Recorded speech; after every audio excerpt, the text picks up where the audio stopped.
দক্ষিণ চব্বিশ পরগনার কুলপির মিধাকুণ্ডু গ্রামে ধরা পড়ল অন্য ছবি। পরিবারে কন্যা সন্তান হওয়ায় আনন্দে গা ভাসালেন সকলে। কন্যা সন্তান হওয়ায় সকলকে মিষ্টিমুখ করালো গ্রামের বাসিন্দা হাফিজুল মোল্লার পরিবার। হাফিজুল এবং আনসারিয়া বিবির কোলে এসেছে ফুটফুটে কন্যা সন্তান। এটি তাদের দ্বিতীয় সন্তান। ফুল দিয়ে সাজানো গাড়িতে করে নবজাতককে ঘরে তুললেন ওই দম্পতি। যেখানে কন্যা সন্তান হলে অনেক পরিবার মুখ ফেরায়, সেখানে হাফিজুলের পরিবার এহেন আনন্দ উদযাপন উল্লেখযোগ্য। কন্যা সন্তান হওয়ায় তারা সকলে খুশি বলে জানিয়েছেন পরিজনেরা।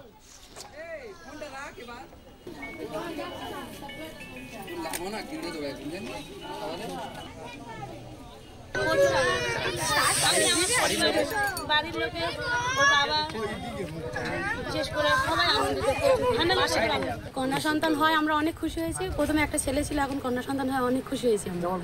সেই জন্য করে গাড়ি সাজানো হয়েছে, সব মিষ্টিমুখ করা হচ্ছে, আনন্দ হচ্ছে, বেশ মজা হচ্ছে। দ্বিতীয় বাচ্চায় কন্যা সন্তান হয়েছে, এর জন্য আমরা ফ্যামিলি থেকে ফুল দিয়ে সাজিয়ে আনন্দ করে বাচ্চাটাকে নিয়ে যাচ্ছি এবং সেই সঙ্গে আমরা প্রত্যেকে মিষ্টিমুখ করছি।